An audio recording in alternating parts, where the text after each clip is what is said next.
All right. Hello and welcome, everyone. Good afternoon. It is after lunch now, and we want to welcome you to BAYWORK's virtual training buffet of 2021. And this session is entitled The Digital Worker. And my name is Robert Scott, and I'll be your moderator for today. And for those who are not familiar with BAYWORK, we are a consortium of water and wastewater agencies in the San Francisco Bay Area region and beyond. And we work together to ensure that we have a reliable workforce needed to serve our customers and protect our environment. BAYWORK activities and programs and events are open to employees for all water and wastewater utilities. Please visit our website at baywork.org. Before we begin this session, I want to review a couple of housekeeping items. We want to invite you to post your questions and comments in the chat field. We will get to as many of them as we can near the end of the session. This session will be recorded and posted on our website very soon. Also near, also near the end of the session, we will post a survey, a really brief survey, because we like to know your thoughts about the session for today. And also we want to learn from our events so that we can better improve in the future. We will also send this survey to you via email. In the upper right corner of your screen, there's a view icon, and we invite you to put that on presenter view so that you can always see our presenter. Now, it's my pleasure to introduce you to our presenter for today. Her name is Catherine Curtis. She's the Workforce Reliability Manager of Wastewater at San Francisco Public Utilities Commission. Catherine, I turn it over to you. Thank you, Robert. So today we'll be talking about the digital worker using digital tools to deliver water services. Next.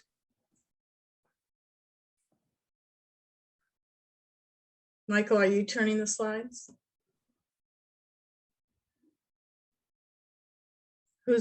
Thank you. So as our president of BAYWORK, Robert Scott, said, BAYWORK is a consortium of water and wastewater agencies and stakeholders with a shared commitment to workforce reliability. Next. The purpose of our white paper project, our digital worker initiative, is to help water and wastewater utilities make more effective use of digital tools. And everything that we've done in this initiative has been based on research, which you'll find out. Next. So in 2019, we began this initiative by collecting information through a survey process from our BAYWORK members. We got some very interesting information. We also facilitated a workshop on the workforce implications of digital tools at the Transformative Issue Symposium. And then in 2020, in January, we decided we needed to do a deeper dive. So we chose a large agency, East Bay Mud, a medium-sized agency, San Jose Water, and a small signatory agency, Ross Valley Sanitary District, for a deeper understanding of the challenges and achievements and what these agencies learned with the digital tools. In February, we went to the Utility Management Conference in Anaheim, and we did a whole day workshop on the digital worker. What was interesting to me is that we had about 65, 70 people in that workshop. And at the end, we had about 65, 70 people at the workshop. So people stayed the whole day. In July, we launched a white paper initiative where we wanted to really gather our research and write a paper on this, because the impact is so vast in our industry. So in October, we had a kickoff meeting. We had a white paper advisory group, which you'll learn more about. And then in November of 2020, we had some video conference discussions with our advisory committee. Next. Then in 2021, we drafted the white paper and sent that out to our advisory group for review. We got the feedback back, and then we went through and selected graphics and quotes and visuals and worked with Gold Street Graphics to lay out the white paper. Finally, in June, it was published, and on June 10th, we gave our first webinar on this topic.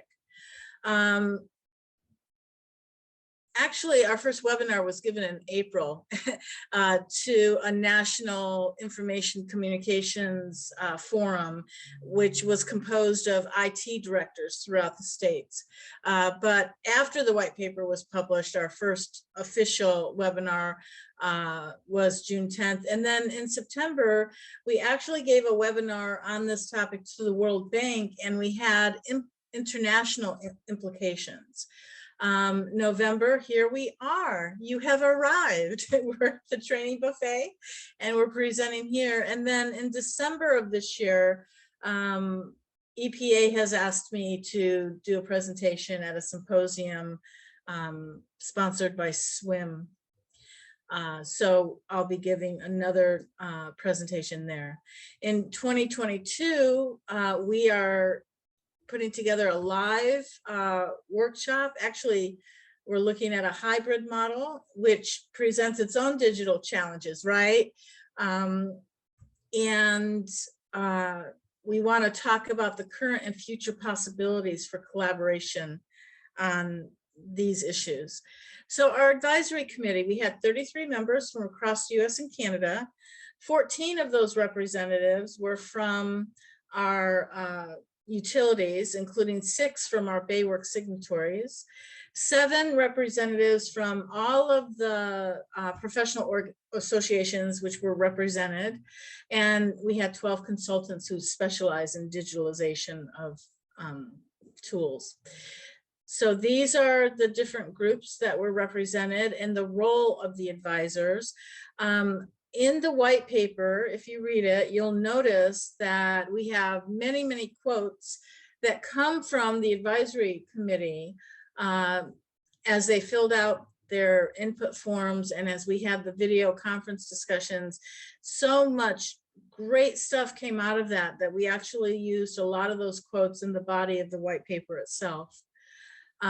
So it was invaluable to us to have this advisory committee. Next. So these are our table of contents. Most of this was originated from the Utility Management Conference, actually. We had panels and discussion groups, and these are the areas that people said they really wanted to learn more about. Our advisory committee did add a couple of these categories like cybersecurity, but most of this came out of the Utility Management Conference. Next. We also had a number of attachments. The one that I'm highlighting on this slide is the possible next steps. We actually had a couple of different sessions with our advisory committee to talk through what some of these next steps could be, because we really believe that it's a responsibility of all of us in this industry to move this body of work forward. Next. So I'm going to now give you a little taste of the different chapters and some challenges and lessons learned that were highlighted. So our first chapter was the selection of digital tools. And this really does impact the whole workforce because you've got to get buy-in, and the workforce are the stakeholders that use these tools. So a key point that was often overlooked was that the features of the software or hardware product are only half of the equation. When you talk to the vendors, they're trying to sell you all the latest bells and whistles, but do you really need that? The key to success is whether the organization brings from its side the full amount of resources and level of investment needed to make good use of the tool, which includes, analysis of the workflow. It includes training. It includes lots of different things. So the lesson learned, one of the lessons learned, there are many, but the one that I'm presenting here today is we really need to create a realistic business case that considers not only what the tool costs, but the investments that the organization is going to need on its side to fully utilize the tool. For example, how many people have Maximo in their organizations, and how much of that do you actually use? Most of us just use the tip of the iceberg. Next. Organizational culture. Whenever you introduce anything new, a new change into a system, your culture will be impacted. So employees are often concerned that digital tools will replace them or radically modify the work that they do or that they need to perform. And this is often not the case. The work may change, but we still need the people to do the work. The lesson learned, a couple lessons learned here, is that organizational cultures that were conducive to successful innovation, those were the organizations that had communication, that their leaders were very supportive, that there was a lot of understanding and forgiving for mistakes made, and that respect was present for both a willingness to listen and a willingness to learn how to do work differently. The greatest factor is trust, and this is a direct quote from one of our advisory members. The greatest factor is trust of management, vendors, consultants, colleagues, and trust in our staff's own abilities that they can do it. A lot of people are doubtful, especially older people, because they haven't worked with these tools before. But once we get, a couple successes and people realize they can do this, then you create a tipping point and we're off to the races. Next. Sorry, I know I'm talking a lot.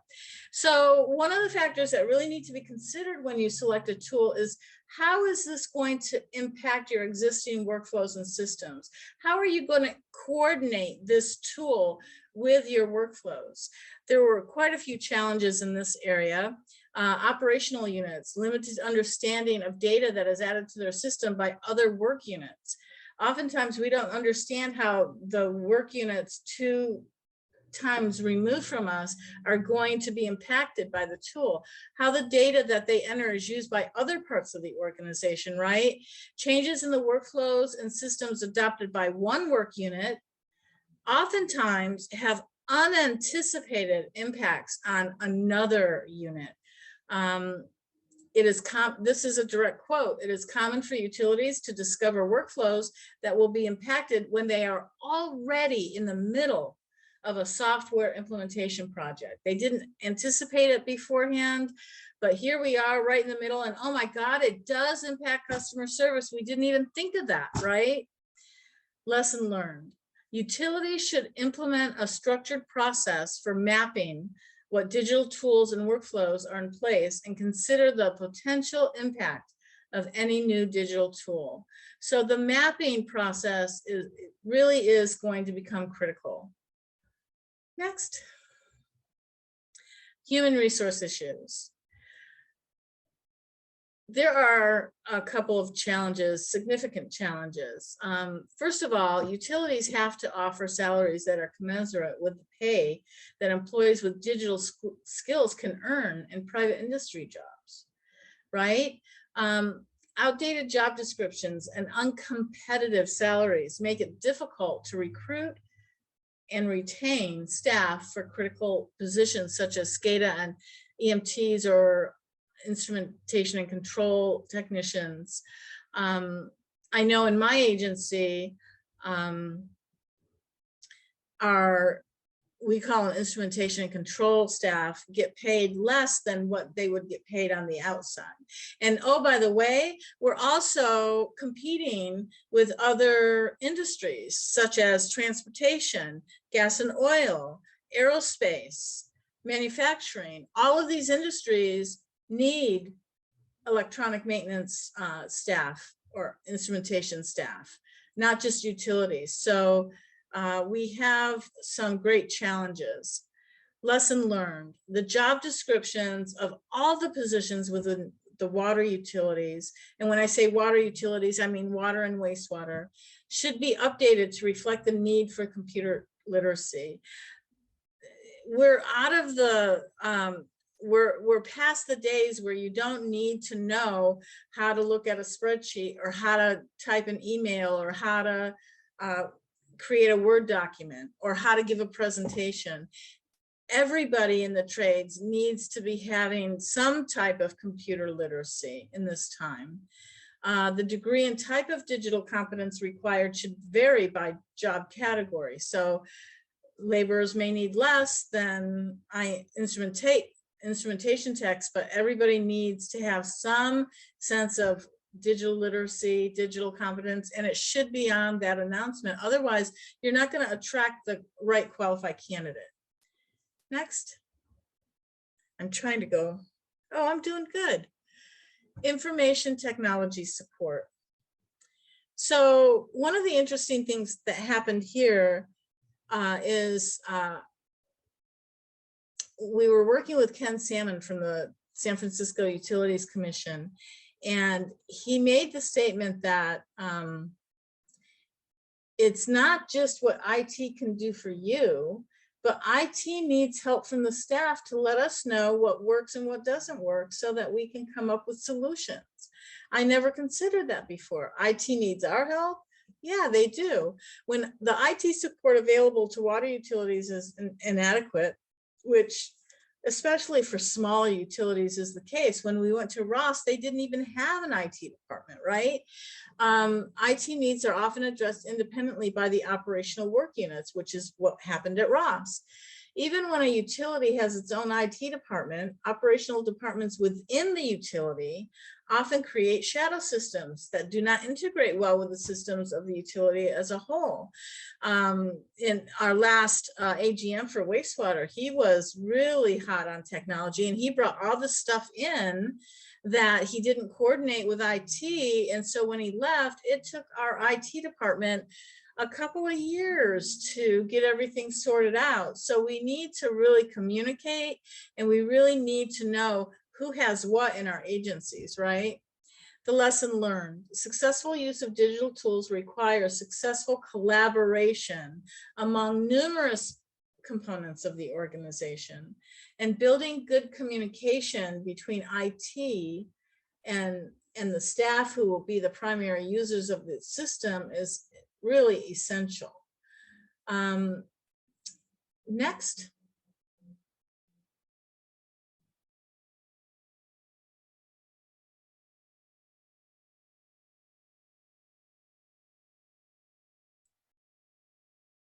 I apologize, Alfred. I'm having some technical difficulties. I'm going to shut down the screen share and start it once again. Okay, no problem. Oh, look at all these wonderful people here.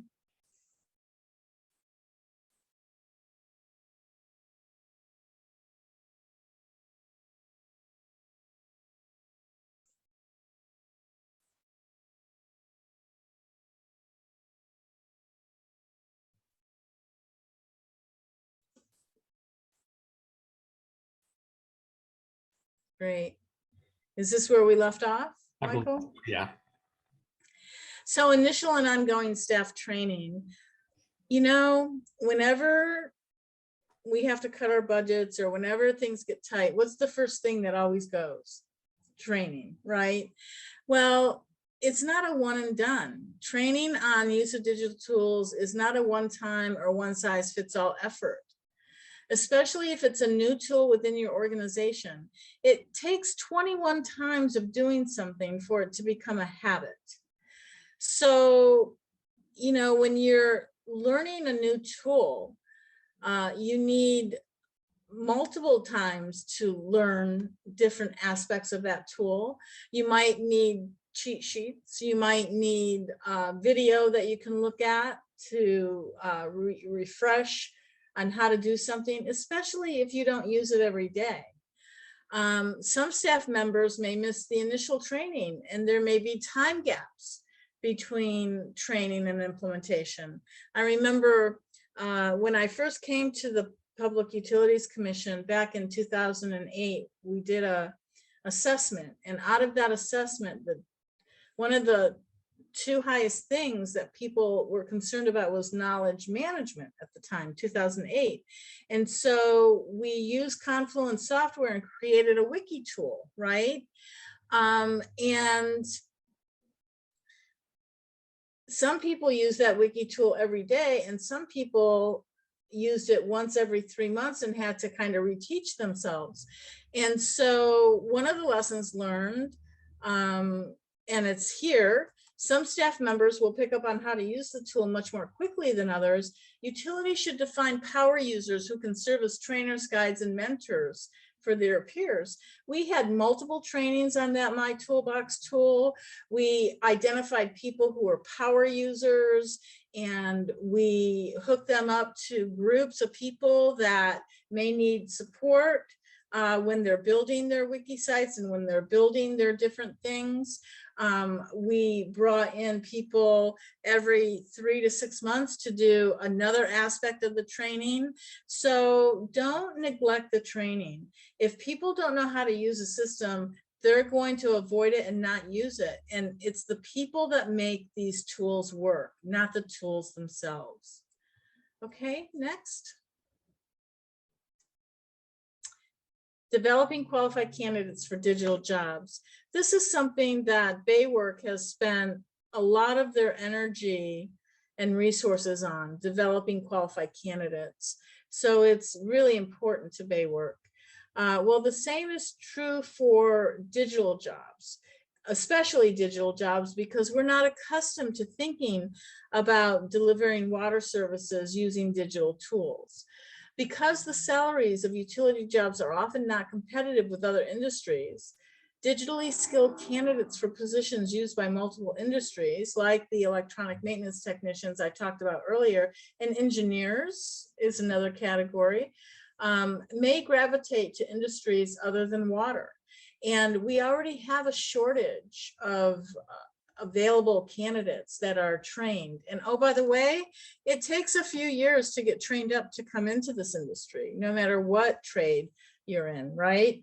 So the lesson learned, because of the expense of purchasing and maintaining the hardware, software, and sensors used to provide the water services, utilities shouldn't assume that community college or training programs will have the resources to address all job-specific digital training needs. In fact, what the colleges do is they tend to train or offer curriculum that allows people to pass the certifications they need to do the work. And if these digital tools are not on those certification testing, you know, it's hard to get the community colleges to integrate that in their curriculum. Added to that, they don't have the money to have SCADA or GIS or work order mock-up systems on hand. They don't have the budgets for that. So lessons learned, because of the expense of purchasing and maintaining the hardware and software, utilities shouldn't assume that community college or union training programs will have the resources to address these needs. So we need to develop, either at the utility or the regional level, opportunities for on-site learning, such as student internships, pre-apprenticeships, and apprenticeship programs. Now, JVS, who, can you go back? JVS, who is our partner with BAYWORK,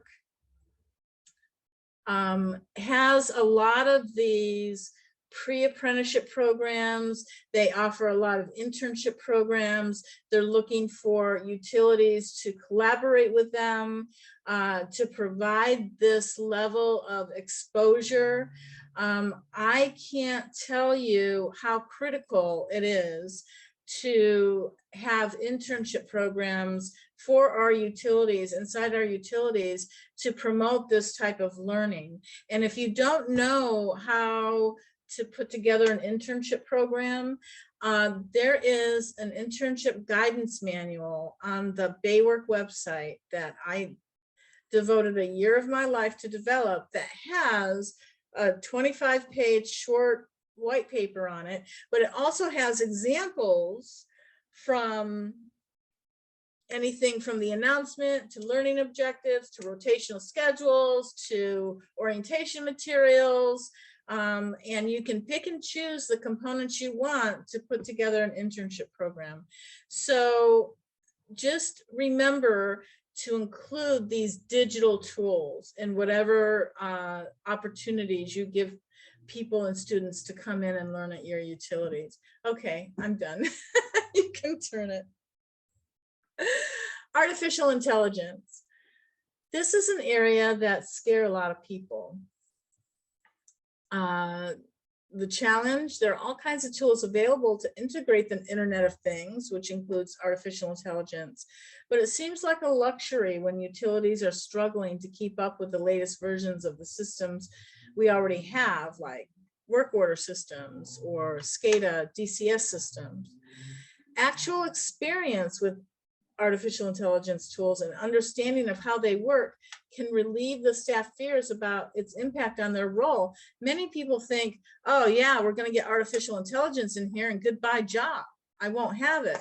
That's not true. That's not true. Work changes in a new form, but people are the ones that make it happen, not the tools themselves. Okay, next. Cybersecurity. I can't emphasize enough how cybersecurity is our biggest risk to our water utilities and our wastewater utilities moving into the future. We have people out there that work for governments that are experts and can hack into our water systems and impact whole communities of people. Challenge, utilities often do not provide sufficient technical training to staff or pay salaries high enough to attract staff with cybersecurity expertise to the water industry. Also, you should know that the cybersecurity stuff changes so rapidly that constant training is needed to keep people up to date.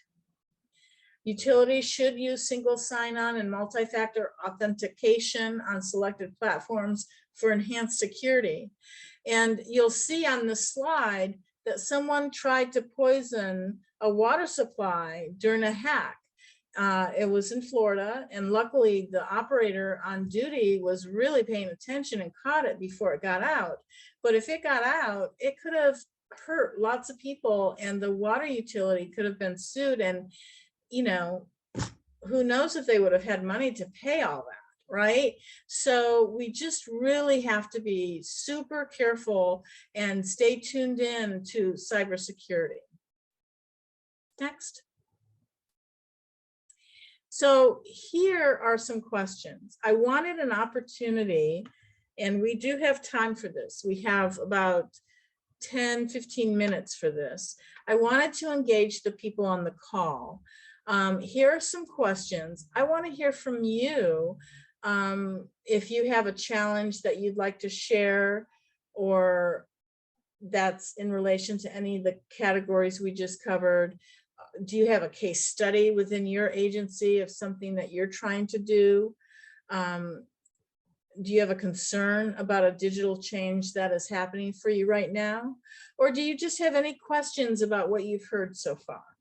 So Michael, if you could give people the ability to unmute themselves and speak, do you think that's the best way to do it? Or would you want them to type in the chat? How do you want to do this? Yes, I think you all can now unmute yourselves if you want to say something. So just go ahead and speak up. Not all at once. You have to unmute yourself. Is anybody going through a digital change within their organization now? Are you noticing some of the issues that come up around the workflow processes or training? Is training sufficient? If you don't want to speak, you can put your questions in the chat. Part of learning is communicating and talking about it, right?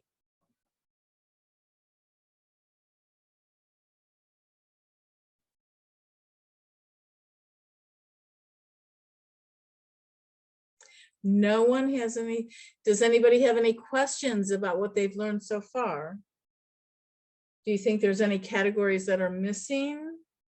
Anything you'd like to see?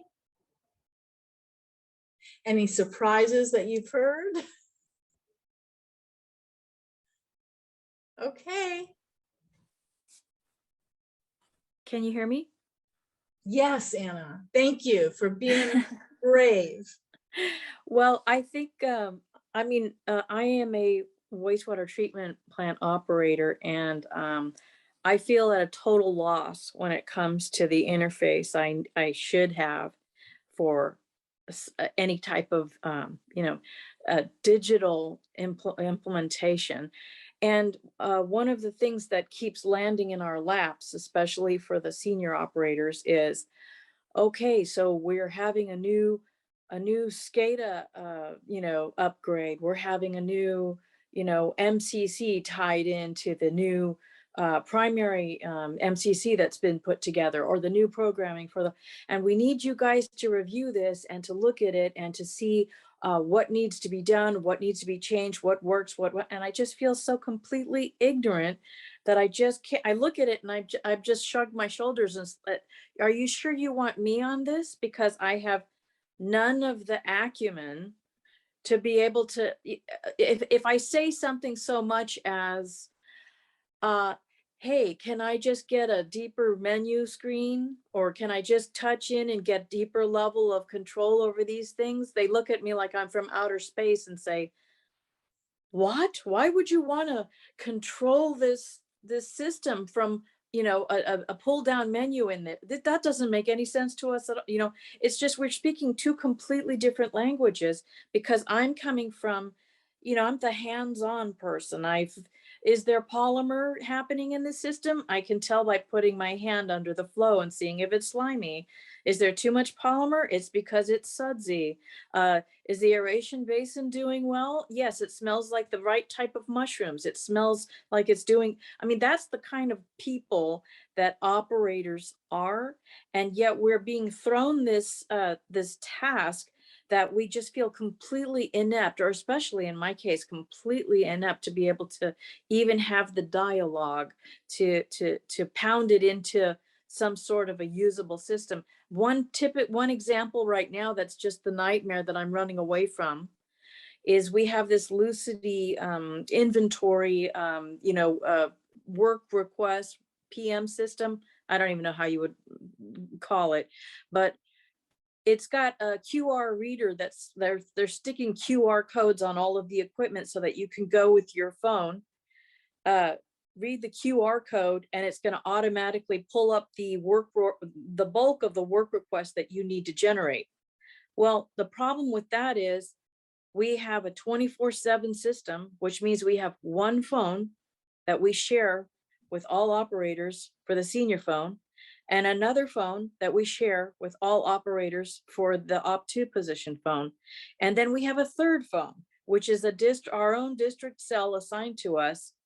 That's the one that works with the QR readers. That's the one that theoretically works with the Lucity. And that's the one that nobody carries with them. So it's basically, we've got you, the phone that you do have with you is the one that they can't figure out how to either forward or make a connection between that phone and your district cell that does work on this program. There's no way to get them to tie in together. So you have to carry with you when you go out in the plant, you've got your district cell that does do the Lucity reads. You've got the senior operator phone that you must carry with you at all times. And then you have your personal phone. And let me tell you, when you're walking over tanks and dealing with slippery things and have gloves on and stuff like that, the last thing that you want is 3 cell phones that you could drop somewhere in a tank. So this is I don't even know how to communicate this issue. All I get told is, well, we'll figure something out, but you guys have to cobble together, what's wrong? Well, I just told you what's wrong. Why can't, you know, why? It's just that there's a whole communication gap that I would love to get past. And as long as nobody was talking about anything else, I thought I would just go ahead and put my little, you know, my little 2 cents out there as far as the people that actually operate this equipment. We don't have the language.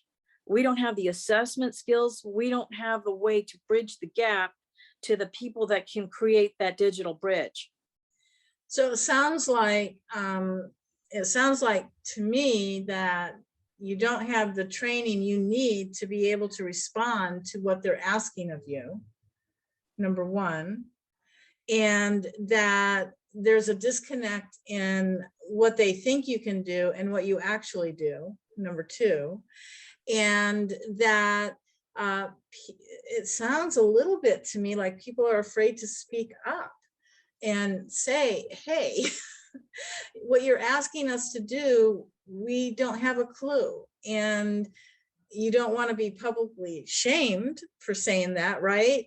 But they're not providing you the tool that you need to understand what they're doing. And if just the personal phone can access that QR code, is that correct? Just the personal phone can do that? Well, the one district assigned cell phone for you. Yeah, each person at the district has their own assigned district cell phone, and that's the one with the app that supposedly works for Lucity. So if you bring up that on your phone, what happens if another operator comes behind you and brings it up on their phone? How does the work order system know who's doing what? Well, that's the thing. You should be able to access into the work order database to see whether there's already a work request on that equipment. So you don't necessarily, that's not the holdup. The holdup is that if you only have this one phone that you can use, it's basically, you know, okay, but I still have to carry my senior phone. I have to carry the one that gets all of the alarms for any equipment that's alarming. I have to carry the one that anybody can get a hold of me for 24/7. So now I've got 2 phones, one in each hand, or if, you know, if I have pockets or whatever. And then there's your personal phone, because who doesn't have their personal phone? You know, you got kids. You have to have your personal phone. Everybody has a personal phone, right?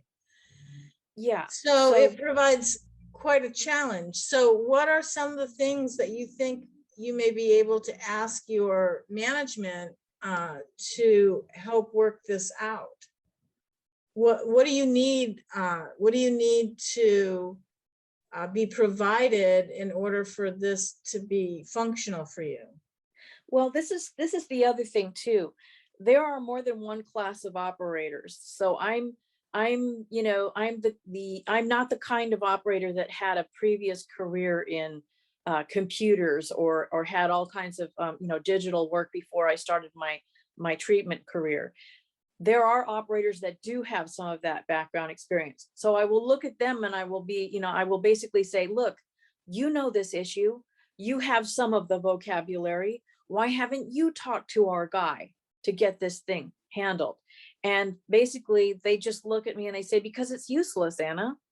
I mean, whatever he puts together, it's still not going to be right. So just deal with it the way it is. It sounds like what's really needed is what we did with the My Toolbox system, where we saw that there were people that were really adept at using the tools and created connections so that people that didn't really quite know what to do could reach out to them and get help and support when they needed. But has anybody identified any of these operators as, you know, people that have the skill sets that can be a bridge? Well, the thing is, I think it's assumed. It's just that the people that have these skills, they don't want to step forward and volunteer, because if you volunteer, you get crushed with extra responsibility that, you know, you can't necessarily handle. In a 24/7 industry, for example, I worked a graveyard shift before I came on my BAYWORK seminars. So I'm only right now feeling awake enough to even interact with any of the seminars. But so I'm by myself, you know, at night, or we rotate every 6 weeks. So you're at any given time, most of us are not on the same shift as the people that we need to interact with, that we need the training to come from. They're not going to have they're not going to have training available. Someone's going to miss it, and it's usually going to be the people that need it the most. But what I can say is that I did stand up. I did go to our guy. I said, look, this is ridiculous. You want us to stop using you want us to stop sitting down at a computer node to pull up the Lucidity and do the work requests on this. And yet, the only purpose I have for my district cell is in the event that I run across something that requires a work order. So in the meantime, I'm carrying around this expensive phone that is of no use to me whatsoever unless I'm off shift at home and somebody needs to reach me. So I said to him, can you just forward? Isn't it possible to forward on a rotating basis? Can't we forward the senior phone over to our own personal district cell phone so that we could kill 3 birds with 1 stone and get the alarms to sound on on our district cell when we're on shift? And he said, no, if you do that, everyone's phones are going to get all the alarms all the time. And then they're going to just put their phones in a box deep in a closet, and I'm never going to be able to get anybody to use their district cells after that. So it's basically, it sounds to me like I get I'm not savvy enough to say, well, Ken, why can't you just do ABC? It makes perfect logical sense. I'm a problem solver in real life. I see the way through troubleshoots. I come up with solutions. I don't understand people that can't think the same way as I do when it comes to something so critical as this. And yet he just looks at me and says, what you're asking is impossible. It doesn't exist. And I just don't believe that. So it's discouraging to speak up. I think if you had implementation discussions or time to discuss the implementation of these things and what's working and what's not working and get some feedback from the people actually doing the work, that could take you a long way. Maybe you might want to recommend something like that to your management because people learn from shared experiences. And if you start talking about something like what just happened now, you started talking, the chat is lighting up like a Christmas tree and people have all kinds of things to say because you've prompted thoughts from what you've said here. So if you have an implementation discussion forum or some way, even if it's 15 minutes in your staff meeting to set aside to talk about the expectations and how you're managing it or what the challenges are, together you could come up with some great solutions, I think. But we've got to start with at least communicating about it, right? Yeah. But I think, I think it's the communicating is being stifled because of the lack of cooperation. I think that if I could team up or get my more tech savvy operators to say, yeah, she's right. Why didn't you consider A, B, or C? But I can't get people to step forward because it seems like the more we try to enter into the digital web, the more inextricable and complicated the problems end up being, and there are fewer and fewer of us. And we've got to get away from the workers versus management. I mean, we're all in this together. We have to work together. Management has to listen to the workers as much as the workers need to understand what management is trying to do, right? So it's a two-way street and we all need each other. I do notice that our time is quickly evaporating. It's very interesting what you brought up. And Michael or Robert, do you want to say anything about comments from the chat? I haven't really been monitoring that. Is there anything we should bring up before we move on and go through these last few slides? Yeah, I just want to add to it that Dennis said that very interesting, Anna. Thanks for sharing your experience. I am studying to become a water plant operator, so this gives me some perspective of what is going on in the industry. And then someone else had said relative to what she brought up, that as an engineer this is incredibly helpful and useful operations feedback, Anna. Thank you for sharing. So we need to talk to each other. That's really at the foundation of everything we do. And I know how difficult it can be, but it's unrealistic to expect people that have never used digital tools before to be given an instruction and just go out and do it. We need initial and ongoing training. And I invite you to show this PowerPoint or this session to your leadership and point out some of these challenges, because there's a challenge in each category, and that may give you a platform to present your own challenges and what's going on at your agency. And there's another perspective here too, Catherine. Speaking of phones, Richard says it might be that piece of equipment that places us into vulnerabilities when it comes to cybersecurity. Spam filters help you do just so much, and you still see them show up in the email system. Is that my Richard tie? Yeah. Thank you, Richard. It's true. We have to really be careful of the cybersecurity. It's the greatest risk we have. Okay, I need to press on. It's been really a fascinating conversation, but we need to wrap up here. So we do have the digital white paper and our webinar that we did in June, and they can be found on BAYWORK, and here's links to them for you. Next. So the advisory members participated in 2 sessions to discuss possible next steps that others could use as a resource. The product of those discussions is that attachment that I highlighted earlier on, and it gives examples of national, regional, and agency. There are even examples of international collaboration, because this impacts every country all around the world. The effective use of digital tools is a major challenge and responsibility of all of us in the water industry. We really hope that these ideas offered by this webinar, this session, and this possible next steps area will contribute to a broad expansion of the level of effort and attention that the water industry needs to bring to this work. Next. So one example of the next step is Cheryl Davis, who was the founder of BAYWORK, is doing a project with Jewish Vocational Services, a key partner for BAYWORK.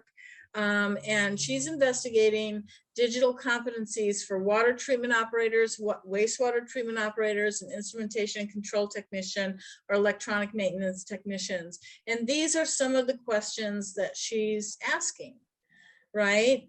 And she's been interviewing people from all different agencies. She's interviewing unions that give training, colleges that give training, and she's pulling together a special report for what the competencies are that these 3 classifications will need moving into the future. Next. Other possible steps. We can give more guidance to utilities on the skills required to maintain the software and hardware and the data collection instruments associated with different digital tools. We could provide support to utilities in upgrading their job descriptions and salaries. We can strengthen the ability of utilities to help educational institutions prepare the qualified candidates by having those so important internships. I know BAYWORK is creating an apprenticeship program for instrumentation techs. We've got a shortage in that area. One of the things I'm personally doing as a next step for me, a guy from Fort Worth that was on our advisory council, Shane Zonder, and I have put together a group of 12 people from all over the country, like a think tank group. We're calling it Digital Connections, and we're going to be meeting. Our first meeting will be in January, and we're going to be meeting to discuss digital issues, research, resources, tools, all kinds of topics for our own personal learning and see how we can collaborate with national forums like AWWA and WEF on these challenges. If you have any ideas of next steps, we'd love to hear them. Next. So we are planning a digital workshop in person, and we are looking at a hybrid model. We haven't figured out all the ins and outs of that, but we're in our planning stages. It will be in May in 2022. We're targeting Oakland to make it central for all of our BAYWORK members. So we're going to have expert presentations. We're bringing people in from all over the country, and there'll be discussion groups and engagement. So if you're interested in this topic, if you'd like your organizations to know about it, please stay tuned to the BAYWORK website and our social media. We will be posting things. Next. So we have 7 minutes left for questions. I ran over 3 minutes. If anybody has any questions, or we have 7 more minutes to discuss anything that you want to discuss, this is your opportunity. I believe Michael sent out a survey, and we're asking you to fill out the survey. So we're always about improving. Heidi Bennison has her hand raised. Heidi. Catherine, thank you so much for doing this presentation. You give me a lot to think about, and I do have a question for you. Early on, you were talking about updating the job descriptions. Sorry about my dog in the background. That's okay, Heidi. The job descriptions to include some of the, to include that they have to be technically versed or whatever. Do you have examples that you could share of what other agencies have done to include that specific language? Oh, that's a great question. I don't know if we had any examples in our white paper, but let me work on that, Heidi, and I'll get back to you. You're from East Bay Mud, I know you. I came to see you early on to ask you about your wiki, remember? Yeah. So let me investigate that for you, Heidi, and I'll get back to you. Okay, thank you so much. Sure. Any other questions? Well, I hope you found this informative. Technology is not anything that we need to be afraid of. We need to talk about it. We need to learn from each other. And, we need to understand what it is that we need in our organization so we pick the right tool.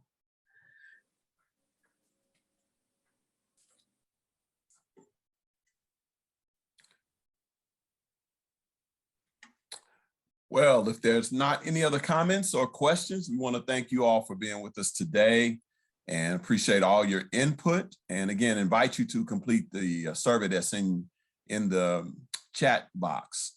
Also, we'll be receiving this survey via email very soon so that you can respond to it then that way as well. Well, if there's no other comments, Catherine, are there any closing remarks? Just don't forget, May 2022, live. BAYWORK is hot, right, Robert?